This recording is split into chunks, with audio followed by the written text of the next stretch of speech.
इंद्रदेव ने कर्ण से उसके कवच और कुंडल क्यों मांगे, जबकि कवच और कुंडल के होते हुए भी कर्ण को अर्जुन पहले ही हरा चुके थे। ये प्रश्न हम सबके मन में आता होगा। जब पराजय संभव थी तो देवराज इंद्र को ये कार्य करने के लिए क्यों कहा गया? क्या कारण था इसका जो हम में से अधिकतर लोग नहीं जानते? चलिए इसे विस्तार से जानते हैं। अर्जुन और कर्ण एक दूसरे से तब भी भिड़े थे जब कर्ण ने दिव्य कवच कुंडल धारण कर रखे थे, जैसे कि द्रौपदी स्वयंवर। अर्जुन के अतिरिक्त कर्ण के औरों से भी युद्ध हुए थे, जैसे कि द्रुपद पर आक्रमण की घटना, घोष यात्रा में गंधर्वराज चित्रसेन से उनकी भिड़ंत। इन सभी घटनाओं से हमें ये ज्ञात होता है कि कर्ण कवच कुंडल रहते भी पराजित हुए थे। यदि कर्ण से कवच और कुंडल ना भी लिए जाते तब भी वे अर्जुन से उसी प्रकार पराजित होते जैसे वे पहले होते आए थे। अंतर केवल इतना होता कि उन्हें वीरगति प्राप्त ना होती और संभवतः यातनाएं झेलते हुए वो आज भी जीवित होते। देवराज इंद्र ने कवच कुंडल मात्र अर्जुन की रक्षा के लिए मांगे थे, ये कहना भी उचित नहीं होगा। इसे दो तरीकों से समझ सकते हैं। एक यह कि अपने जीवन में किसी भी युद्ध में पराजित ना होने वाले अर्जुन को किसी की सहायता या सुरक्षा की आवश्यकता नहीं थी। जिनके सारथी स्वयं नारायण हों, उसे किसी दिव्यास्त्र या कवच से रक्षा की आवश्यकता नहीं थी। कर्ण को वह कवच कुंडल के साथ भी पराजित कर चुके थे तथा कुरुक्षेत्र युद्ध में भी हरा देते, किंतु वध नहीं कर पाते। और दूसरा पहलू ये भी था कि अगर कर्ण का वध ना ही होता तो क्या कर्ण सिंहासन के हकदार होते? द्रौपदी सहित पांडवों का जो अपमान कर्ण कर चुके थे, क्या वे सभी कर्ण को स्वीकार कर उन्हें राजा बना देते? इस प्रश्न का उत्तर बहुत कठिन है। और वहीं अगर श्री कृष्ण युद्ध से पहले ही कवच कुंडल सहित कर्ण का वध कर देते तो निश्चित ही अदिति के अमृत से बने हुए कुंडलों तथा सूर्य देव के उस दिव्य कवच का अपमान हो जाता। फिर आम मानुष देवों के दिव्यास्त्रों तथा उनकी शक्तियों पर क्यों विश्वास करते? तो फिर अगर कर्ण केवल देवों के मान सम्मान के कारण उस कवच कुंडल सहित नहीं मारे जा सकते थे तो फिर उन्हें कैसे मारते? बिल्कुल उसी प्रकार जैसे वो मारे गए। इंद्रदेव ने पुत्र मोह में कर्ण के कवच कुंडल मांग लिए, ये कहना भी उचित नहीं। लाक्षागृह के उपरांत जब पांडव दर दर भटक रहे थे, उस समय इंद्रदेव उनको सांत्वना देने तक के लिए भी नहीं आए थे। खांडव वन दहन की घटना के दौरान ही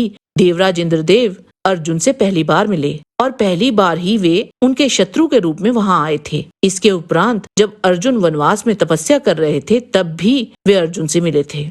उस समय भी इंद्रदेव ने कहा कि महादेव की आज्ञा होने पर ही वे दिव्यास्त्र दे सकेंगे। अर्जुन के द्वारा किरात रूप में भगवान शिव को युद्ध में संतुष्ट करने के उपरांत ही इंद्रदेव उन्हें स्वर्ग ले गए और दिव्यास्त्रों की शिक्षा दी। वहां भी देवराज इंद्र ने उनसे निवात कवच नाम के दानवों का सहार कराकर अपना ही प्रयोजन सिद्ध किया था। इसके उपरांत कभी इंद्रदेव अर्जुन से मिले हों, इसका वर्णन महाभारत में नहीं आता। इसका अर्थ यही है कि इंद्रदेव का अर्जुन पर ना तो इतना प्राकृतिक प्रेम ही था और ना ही कोई ऐसी आवश्यकता थी कि वे कपट का सहारा लेकर कर्ण से कवच और कुंडल मांगते। यहाँ तक कि धर्मदेव युधिष्ठिर के पिता थे, पर उन्होंने युधिष्ठिर के धर्म की बार बार परीक्षा लेने के सिवा जीवन के संघर्षों में उनकी कोई सहायता नहीं की थी। सूर्यदेव ने कर्ण को इंद्र द्वारा उनके कवच कुंडल के हरण के संबंध में चेतावनी भले ही दे दी हो, पर इसके अतिरिक्त उन्होंने उसकी कोई सहायता नहीं की थी। आप सारे वेद तथा पुराण का अध्ययन कर लीजिए। कई राक्षस असुरों ने हजारों वर्षों तक तपस्या कर महादेव या ब्रह्मा जी से अमरता का वरदान प्राप्त करने का प्रयास किया।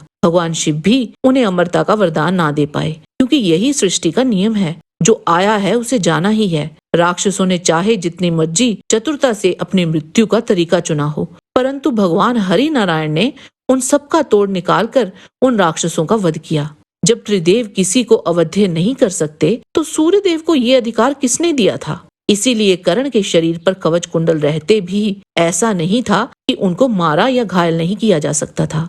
इन्हीं कवच कुंडल के रहते गंधर्वों ने कर्ण को बुरी तरह घायल कर दिया था, जिस कारण कर्ण को युद्ध भूमि से पलायन करना पड़ गया था। एक छोटे से कीड़े ने कर्ण की जांघ को काटकर उनका रक्त निकाल दिया, जिस कारण उनको भीषण पीड़ा भी हुई। तो इसका अर्थ यही है कि उनकी टांग को कोई भी अपनी खड़ग से काट सकता था। टांग ही नहीं बल्कि हर उस अंग पर प्रहार किया जा सकता था जहां उस कवच की सुरक्षा नहीं थी। बहुत से प्रश्न हैं जिनका विस्तार से उत्तर महाभारत में नहीं दिया गया है। ये भी कहा जा सकता है कि कुरुक्षेत्र का युद्ध रचाया ही क्षत्रियों के संहार के लिए गया था, अतः उसमें अधर्मियों का विनाश होना तो निश्चित था ही। कर्ण के कवच कुंडल उनका वध नहीं होने देते, अतः उनको शरीर से अलग करना आवश्यक था। यदि श्री कृष्ण कर्ण का वध ऐसे ही कर देते तो वह सूर्य देव की शक्तियों का अपमान होता तथा अन्य देव की शक्तियों का भी कोई मान न रह जाता। सभी अपने धर्म से बंधे होते हैं। इंद्रदेव जब ब्राह्मण वेश में कर्ण के कवच कुंडल मांगने आए थे, उससे पहले ही सूर्यदेव ने कर्ण को सचेत कर दिया था। तो कर्ण को भली भांति ये स्मरण था कि दान का सुपात्र कौन है और दान के बदले में कुछ मांगा नहीं जा सकता। फिर भी कर्ण ने ब्राह्मण वेश में आए उन इंद्रदेव से उनकी अमोघ शक्ति मांगी। उद्योग पर्व के वृतांत के अनुसार एक समय दुर्योधन को बताया गया था कि पांडवों के साथ सभी देवता हैं, अतः तुम उनकी बराबरी नहीं कर पाओगे। इस पर दुर्योधन कहता है कि देवता लोग पक्षपातों से ऊपर उठने के कारण ही देवता हुए हैं, वे किसी का इस तरह से पक्ष नहीं ले सकते। अतः ये कहना भी ठीक नहीं कि देवराज इंद्र ने छल कपट से कवच कुंडल लिए थे। देवता मनुष्यों की आयु से अवगत होते हैं। कर्ण के जन्म लेते ही वे कवच कुंडल उनको उनकी रक्षा के लिए मिले थे और उन्होंने कर्ण की रक्षा भी की। अब उनकी मृत्यु का समय निकट आ गया था, अतः देवराज इंद्र मात्र एक माध्यम बने उस कार्य को पूर्ण करने के लिए। एक पहलू और भी है, सभी देवता अपनी दी हुई वस्तुएं मृत्यु के समय मानव से ले लेते हैं। श्री कृष्ण के पृथ्वी त्यागने से पहले ही उनका सुदर्शन चक्र, धनुष, रथ तथा बलराम जी का हल भी लोप हो गया था। अर्जुन की मृत्यु से पहले उनके अस्त्र शस्त्र, गांडीव, धनुष, अक्षय तुनीर किसी काम के न रह गए थे। उनकी शक्ति चली गई थी और अंतिम प्रस्थान से पहले उन्हें वे सभी आयुध त्यागने भी पड़े थे। ये सभी ही आने वाली मृत्यु के सूचक हैं। जो वस्तुएं मानव शरीर से अलग नहीं होती उन्हें देवता मांग लेते हैं और ये बात इस ओर इशारा भी करती है कि मृत्यु अटल है और कभी कोई भी दैविक वस्तु मृत्यु आने पर उसकी रक्षा नहीं कर सकती। इसीलिए मृत्यु से पूर्व जिस प्रकार अर्जुन से उनका गांडीव तथा अक्षय तुनीर ले लिया गया था, उसी प्रकार कर्ण से उनके कवच और कुंडल भी ले लिए गए थे। जय श्री कृष्ण। आज के वीडियो में बस इतना ही। आशा करते हैं कि आपको हमारा ये वीडियो पसंद आया होगा। कृपया इसे लाइक और शेयर अवश्य करें। किसी भी प्रकार की त्रुटि के लिए आप सबसे क्षमा याचना करते हुए आपसे निवेदन है कि प्रेम पूर्वक परमपिता परमात्मा को मन में धारण करें और बोलें, वैदिक सनातन धर्म की सदा ही जय।